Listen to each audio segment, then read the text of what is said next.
ومولانا وملجأنا ومأوانا وحبيبنا وطبيبنا وشفيعنا وكريمنا ونبينا محمد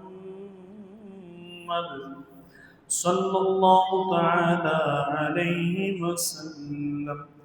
قال الله تبارك وتعالى في القرآن المجيد: كنتم خير أمة أخرجت للناس تأمرون بالمعروف وتنهون عن المنكر.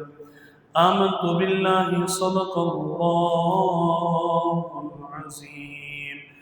إن الله وملائكته يصلون على النبي يا أيها الذين آمنوا صلوا عليه وسلموا تسليما.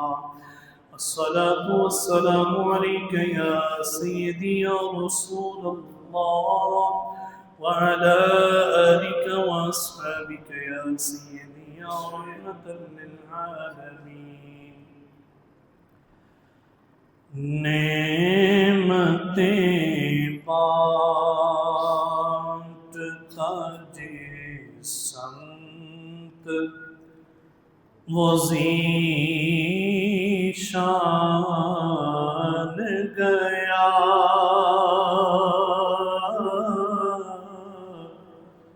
نعمتیں بانٹتا جس سمت وہ ذیشان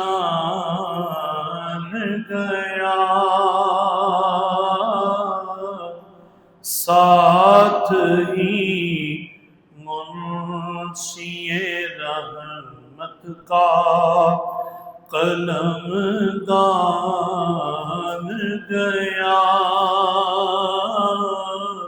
ساتھ ہی منشی رحمت کا قلم دان گیا. نعمتیں بانٹتا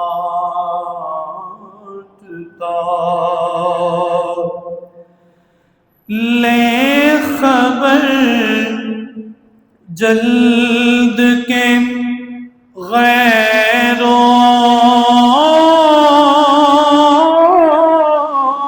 کی طرف دھیان گیا. لے خبر جلد کے غیروں کی طرف دھیان گیا. میرے مولا میرے آقا تیرے قربان گیا. میرے مولا میرے آقا تیرے قربان گیا. نعمتیں بانٹتا دل ہے وہ دل جو تیری یاد سے معمور رہا. دل ہے وہ دل جو تیری یاد سے معمور رہا. سر ہے وہ سر جو تیرے قدموں پہ قربان گیا. سر ہے وہ سر.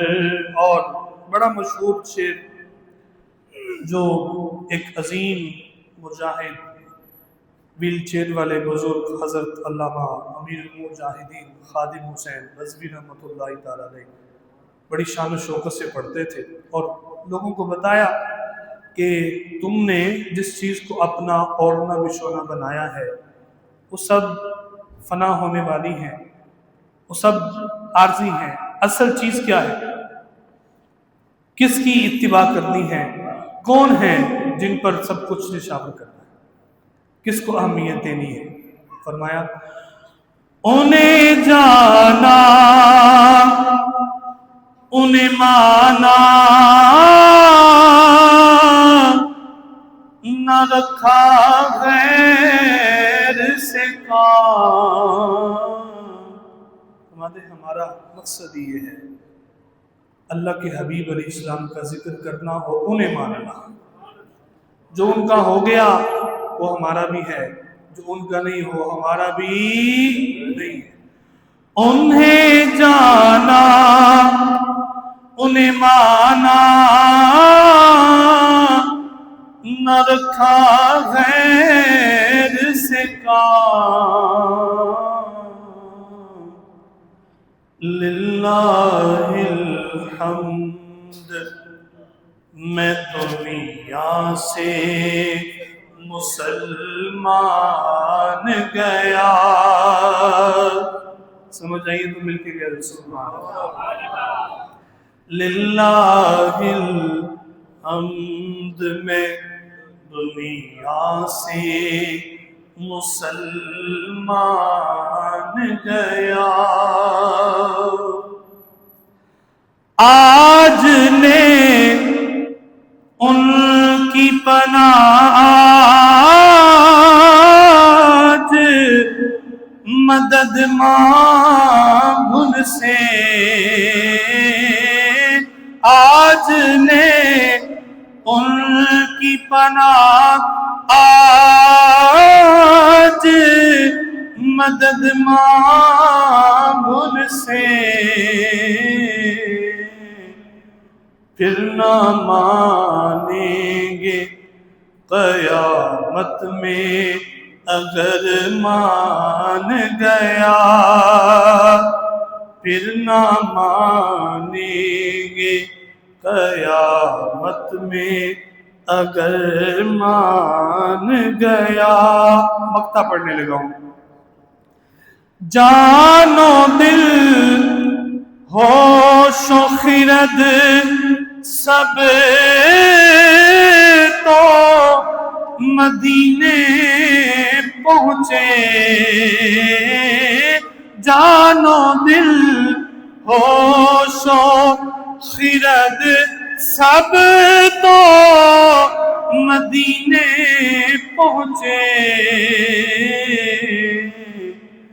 تم نہیں چلتے رضا سارا تو سامان گیا. آج چونکہ ذکر بھی اعلیٰ حضرت کا ہے اس لیے میں نے کلام بھی اعلیٰ حضرت امام احمد رضا خان علیہ رحمت الرحمن کا پڑھا ہے. یہ سارا کلام آپ کا قرآن و حدیث کا جو ترجمہ ہے وہ بیان کرتا ہے. قرآن و حدیث کی نمائندگی اور اس کا خلاصہ ہے آپ کے کلام کے اندر. اعلیٰ حضرت امام احمد رضا خان علیہ الرحمہ بریلی شریف میں 10 شوال المکرم 1272 ہجری میں بمطابق 14 جون 1857 عیسوی میں پیدا ہوئے. اور آپ کا گھرانہ علمی گھرانہ تھا. آپ کے والد محترم بھی بہت بڑے عالم تھے. آپ کے دادا جی حضور بھی بہت بڑے عالم تھے.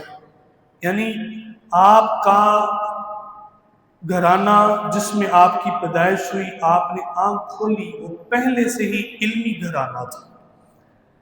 ابتدائی تعلیم آپ نے اپنے والد محترم سے حاصل کی، اور پھر آپ نے دیگر اساتذہ اور وقت کے جو بڑے علماء تھے، مقررین تھے، آپ نے ان سے استفادہ کیا۔ اعلیٰ حضرت علیہ رحمہ نے، آپ سنیں گے حیران ہو جائیں گے، ہمارے یہاں جب بچہ 5 کرتا ہے، پرائمری کرتا ہے، اس کے بعد اسے حفظ میں ڈالتے ہیں۔ اب اس کے بعد اس کا اپنا ذہن ہے کہ وہ 1 سال میں حفظ کر لے، 2 سال میں کر لے، 3 سال میں کر لے، لیکن کرے کیسے؟ اگر 3 سال اس نے پڑھنا ہوتا ہے تو 1.5 سال اس کی چھٹیاں ہوتی، ہفتے میں 2 دن تو چھٹیاں بچوں کی کروا دیتے ہیں۔ آج کل ممی ڈیڈی جو بچے ہیں ہمارے اور نرم مزاج ہے، بخار ابھی بارڈر پہ ہوتا ہے، چھٹی بچے نے پہلے کر لی ہے کہ آج بخار ہونا ہی ہونا ہے۔ علم کی جستجو، علم کی تلاش، علم کا شوق ذوق آہستہ آہستہ ختم ہوتا جا رہا ہے، اور جو دل لگی تھی قرآن پاک کے ساتھ وہ دور ہوتی جا رہی ہے۔ آپ نے قرآن پڑھا، حفظ نہیں کیا، قرآن پاک پڑھا، درس نظامی پڑھا۔ اعلیٰ حضرت علیہ رحمہ نے مفتی کورس کے بعد 13 سال 10 ماہ کی عمر میں پہلا فتویٰ دیا تھا۔ سمجھ نہیں آئی؟ آئیے تو سبحان اللہ کہتے ہیں۔ کتنے سال کی عمر میں مفتی ہیں؟ 13 سال۔ 13 سال کی عمر میں مفتی بن گئے تھے، اور ابھی 13 سال میں ہمارے بچے حفظ کے لیے جاتے ہیں، پھر انہوں نے درس نظامی کرنا ہوتا ہے، تقریباً 25-26 سال جا کے وہ عالم بنتے ہیں۔ اور یہ عامر رضا خان رحمۃ اللہ تعالیٰ علیہ کو اللہ رب العزت نے کمال عطا فرمایا تھا کہ 13 سال 10 ماہ کی عمر میں آپ نے پہلا فتویٰ جاری فرمایا۔ آپ کے پاس مسئلہ آیا کہ دودھ رضاعت کی مدت، رضاعت بچے کو دودھ پلانے کی مدت کتنی ہے، اور کیا ناک کے ذریعے اگر دودھ چلا جائے تو اس کا کیا حکم ہوتا ہے، یہ مسئلہ تھا۔ اس پر پہلا جو فتویٰ آپ نے جاری فرمایا وہ آپ کی یہ عمر تھی۔ یہ وہ عظیم ہستی ہے جس نے 1000 سے زائد کتابیں تصنیف فرمائی ہیں، اور اس وقت یہ گوگل چاچو نہیں ہوا کرتے تھے۔ آج تو ہر مسئلہ اس سے نکال لیتے ہیں نا، بعض یہ صحیح مسئلے بھی بتا دیتا ہے، کچھ میں مسٹیک بھی ہو جاتی ہے، لیکن اس کی ایک عادت بڑی اچھی ہے، مسئلہ بتا کے نیچے یہ لکھتا ہے مسئلہ میں نے بتا دیا، پھر بھی کسی مستند عالم سے رابطہ کر لیں۔ کیا کہتا ہے؟ پھر بھی کسی مستند عالم سے، سن رہے ہیں سارے بات؟ یہ بھی کہتا ہے مستند عالم سے اپنے پلوں مسئلہ نہیں دسنا، پلیوں بنا کے مسئلہ نہیں دسنا۔ ہمارے تو لوگ اپنی عمر کے تقاضے کے حساب سے، اپنی چودراہٹ کے حساب سے، اپنے وڈیرے پن کے حساب سے کئی مسئلے کر لیتے ہیں۔ ایسے ایسے مسئلے سننے کو آتے ہیں، یقین جانے ان کا وجود ہی اسلام میں نہیں ہوتا۔ داڑھی سفید ہو گئی، بال چٹے ہو گئے، اور ابھی تک وہ بنیادی مسائل، جو بنیادی مسائل ہیں وہی نہیں آتے۔ میں جگہ موجود تھا، ایک حضرت خطاب کر رہے تھے، انہوں نے کہا چلو ہم مسلمان سارے بیٹھے ہیں، بوڑھوں کو انہوں نے کہا چھوڑ دیتا ہوں، میں جو نوجوان بچے ہیں نا ان سے میں سوال کرتا ہوں، اگر کسی بوڑھے کو بھی آتا ہے تو وہ بھی جواب دے دے کہ جو محرم حرمت والے مہینے ہیں وہ کتنے ہیں؟ سارے خاموش۔ یعنی اتنا آسان سا مسئلہ ان کو آتا نہیں، اور یہ اپنے امام کے بتائے ہوئے مسئلوں پر فیصلہ کرنے کے لیے مسجد کے باہر جمع ہو جاتے ہیں۔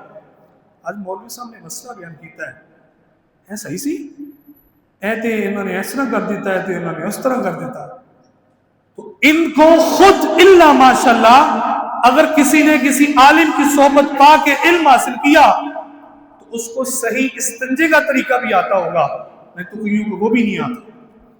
اس سے بھی بڑی بات میں آپ کو سناؤں، ناراض نہ ہوئیے گا، میں آپ کو نہیں کہہ رہا، میں جنرلی بات کر رہا ہوں، ناراض تو نہیں ہے نا جی؟ میں یقیناً آپ کو نہیں کہہ رہا، اصلاح کے طور پہ عرض کر رہا ہوں۔ 60 سال عمر ہو گئی، بندے سے پوچھا یار تیرے کتنے بچے ہیں؟ 9 بچے ہیں۔ اچھا تو پھر آداب غسل کا پتہ ہے؟ غسل کا طریقہ پتہ ہے؟ نہیں جی نہ لئی گا، بس کیا خریدا ہے؟ نہ لئی گا۔ چلے میں بتا ہی دیتا ہوں، غسل کے کتنے فرائض ہیں؟ 3۔ کتنے فرائض ہیں؟ کتنے فرائض ہیں؟ جو شخص اپنی زوجہ سے صحبت کرے یا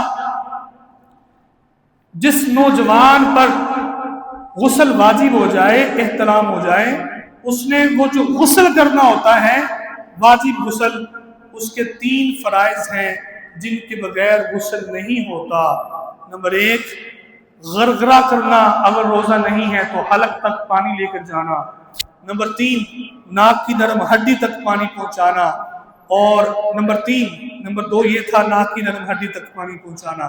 نمبر 3 پورے جسم پر ایسے پانی بہانا کہ ایک بال بھی خشک نہ رہے، اگر ایک بال بھی تر نہ ہوا غسل نہیں ہو۔ یہ تو ہماری حالت ہے۔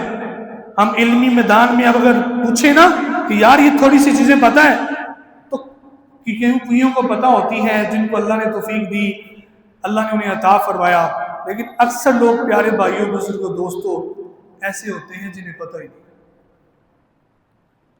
عید کی نماز پڑھانے لگے ہیں مولوی صاحب، کچھ آواز آتی ہے وڈیرے لوگ، مولوی صاحب عید کی نماز کا طریقہ دس دیو۔ تو تمہیں 50 سال کیا کرتے ہوئے کہاں گزارے؟ تم پیدا کہاں ہوئے؟ خدا نہ خواستہ معاذ اللہ کسی کافر کے گھر پیدا ہوئے تھے؟ مسلمان کے گھر پیدا ہوئے تھے۔ اگر تم عید پڑھنے آئے ہو کم از کم عید کی نماز کا طریقہ تو پتہ ہونا چاہیے نا۔ جنازے کا طریقہ ہمیں بتانا پڑتا ہے، دعائیں ہمیں بتانی پڑتی ہیں، اور پھر یہ للو پلن جو اٹھ کے کہنا جی مولوی صاحب نے کی کیا مسئلہ بیان کرتا ہے، اے مولوی صاحب کس طرح نہیں گلا کرتے نہیں؟ بھائی پڑھو نا، مولوی صاحب کے پاس آ کے بیٹھو، ان سے حوالہ مانگو، ہوا میں اٹھتے باتیں نہ کرو۔ تو یہ علم والی عظیم ہستی کا آج ذکر ہو رہا ہے جنہوں نے 1000 سے زائد کتابیں تصنیف فرمائی۔ اس وقت سوشل میڈیا نہیں تھا، ایک ایک کتاب دیکھ کر اس کا حوالہ لکھ کر مسئلہ نکال کر، اور فتاوی رضویہ آپ کا جو 32 جلدوں میں اس وقت موجود ہے، اعلیٰ حضرت علیہ رحمہ کا، امام احمد رضا خان صاحب کا، آپ اس کا ایک مسئلہ پڑھ لینا جی، اس کتاب میں ایسے ایسے حوالے دیے ہوتے ہیں جن کی کتابوں کے نام بھی کسی عالم دین نے نہیں سنے ہوتے۔ عام عوام کی بات نہیں کر رہا، عالم کی بات کر رہا ہوں۔ عالم بھی حیران ہو جاتا ہے، یار یہ کہاں سے کون سی کتاب کا حوالہ دے دیا، میں نے تو آج تک سنا ہی نہیں تھا۔ پھر وہاں سے دیکھ کر اس کتاب کو ریسرچ کی جاتی ہے تو وہ کتاب مارکیٹ میں موجود ہوتی ہے، لیکن اس عالم کی رسائی اس کتاب تک نہیں ہوتی۔ ایسے کمال یہ علمی بندے تھے، اللہ رب العزت نے یہ علم عطا فرمایا تھا۔ آپ کے پاس ایک مسئلہ آ گیا کہ حضرت بتائیے پانی کی مقدار اور غسل کی پانی کی جو مقدار ہوتی ہے، وضو کے پانی کی اور غسل کے پانی کی مقدار کا تعین کیا ہے؟ پھر دوبارہ سنیں، وضو اور غسل کے پانی کی مقدار کا تعین کیا ہے؟ یہ مسئلہ آپ کے پاس آیا۔ اب یہ 2-3 لائنوں میں جواب بنتا ہے۔ اللہ سے فرماتے ہیں میرا ارادہ یہی تھا کہ میں 2-3 لائنوں میں جواب لکھوں، لیکن جب میں نے قلم اٹھائی تو 300 صفحات کا پورا ایک رسالہ لکھ دیا۔ 300 صفحات کا پورا ایک سوال۔ کتنے سوال تھے؟ ایسا اللہ رب العزت نے علم عطا فرمایا تھا، اور یہ ایسے عالم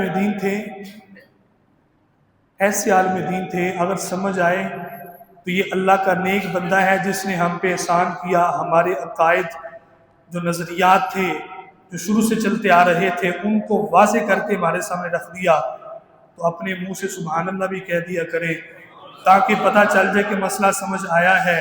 ایسے ہی نہ بیٹھا کریں، بڑی قیمتی بات ہوتی ہے اور آپ سبحان اللہ بھی نہیں کہتے۔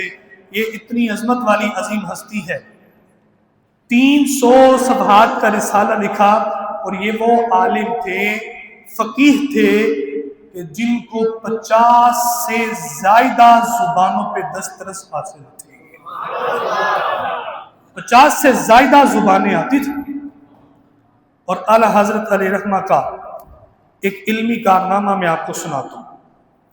آپ 30 سال کی عمر میں اپنے والدین کے ساتھ 1878 میں حج کے لیے تشریف لے کر گئے۔ امام احمد رضا خان علیہ رحمہ فرماتے ہیں میں جب وہاں پہنچا تو وہاں علم غیب مصطفیٰ صلی اللہ تعالی علیہ وسلم کے منکر کچھ لوگوں نے وویلا شروع کر دیا، اور جو اس وقت حج کے امیر تھے حضرت سیدنا علی عبداللہ پاشا، فرماتے ہیں یہ حج کے امیر تھے۔ اچھا، یہ جو آپ کا جانا ہوا یہ 1905 میں تھا، پہلا حج 1878 میں تھا۔ چونکہ وہ میں بات سناؤں تو ٹائم تھوڑا ہے، اس لیے میں اس کی طرف آ رہا ہوں۔ 1905 میں آپ فرماتے میں جب گیا نا دوسری مرتبہ حج کے لیے، تو منکرین علم غیب مصطفیٰ صلی اللہ تعالی علیہ وسلم، جو لوگ کہتے ہیں جی حضور کو کچھ پتہ ہی نہیں، معاذ اللہ نے آپ کو کچھ نہیں دیا، غیب نہیں جانتے، وہ منکرین وہاں موجود تھے۔ انہیں پتہ چلا کہ بریلی کا ایک ہند سے عظیم عالم دین آیا ہے۔ انہوں نے فوری جا کر اکٹھے ہو کر اس وقت جو حج کے امور ان کا انتظام کرنے والے تھے حضرت علی عبداللہ پاشا، ان کو کہا کہ ہند سے ایک عالم آئے ہیں اور وہ عاشق رسول کے نام سے مشہور ہے۔ جملہ سمجھ نہیں آیا؟ اگر سمجھ آیا تو پھر میں بولنے لگا ہوں۔ کہنے لگے ہند سے عالم آئے ہیں، یہ کون کہہ رہے ہیں؟ منکرین علم غیب مصطفیٰ، جو منکر ہیں وہ کہہ رہے ہیں۔ اپنے تو تعریف کرتے ہیں، کسی غیر کی زبان سے تعریف ہو جائے تو پھر بندے کا مقام ظاہر ہوتا ہے۔ کہنے لگے وہ علم منکرین غیب مصطفیٰ صلی اللہ تعالی علیہ وسلم، وہ لوگ کہنے لگے علی عبداللہ پاشا صاحب ہند سے ایک عالم آئے ہیں جو عاشق رسول کے نام سے مشہور ہے۔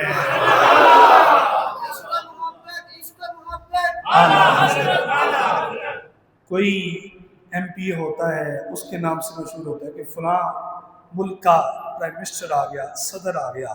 یہ کیسی پہچان ہے؟ اللہ کرے آپ اور میں اسی پہچان سے دنیا سے چلے جائیں۔ لوگ ہمارے جنازے دیکھیں، ہماری میت کو دیکھیں تو کہیں یار یہ عاشق رسول تھا۔ سمجھو زندگی کی وہ جو کمائی ہے، جو محنتیں ہیں وہ پوری ہوگی۔ یہ بڑی کمال کی پہچان۔ اچھا، آپ نے فرمایا پھر کیا کہتے ہو؟ کہنے لگے وہ ہند میں لوگوں کے عقیدے خراب کر رہے ہیں، اب وہ مدینہ آ گئے، یہاں بھی لوگوں کے عقیدے خراب کریں۔ علی عبداللہ پاشا صاحب سمجھدار بندے تھے، ترکوں کی حکومت تھی۔ کہنے لگے یار ایک بات تو بتاؤ، ایک انہیں عاشق رسول بھی کہتے ہو اور پھر کہتے ہو وہ لوگوں کے عقیدے بھی خراب کرتے ہیں۔ کوئی عاشق رسول بھلا لوگوں کے عقیدے خراب کر سکتا ہے؟ کہا نہیں وہ ایسا کر رہے ہیں، انہیں اپنے پاس بلائیں، انہیں گرفتار کریں، ان سے پوچھیں۔ فرمانے لگے وہ مہمان ہیں، پھر عالم ہیں، اور پھر تم کہہ رہے ہو عاشق رسول بھی ہیں۔ میں نہیں انہیں بلاؤں گا کہ آ کر وہ یہاں پہ جواب دیں، تمہارے جو سوال ہیں وہ تم لکھ کر دے دو، میں ان کو پہنچا دیتا ہوں، وہ جب اپنے حج کے معاملات سے فارغ ہوں گے تو تمہارے سوالوں کا جواب دے دیں گے۔ 5 سوالات اعلیٰ حضرت کو بھیجے گئے کہ بتائیں۔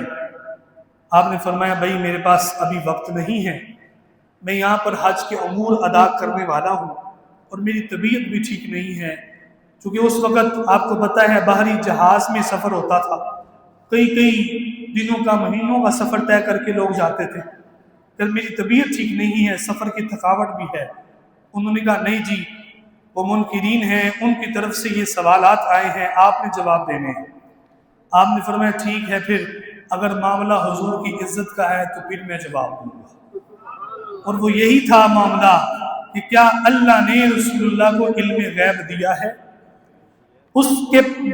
اس وقت اعلیٰ حضرت کے پاس نہ کوئی کتاب تھی، لائبریری بریلی میں موجود ہے، حج کے لیے آئے ہیں۔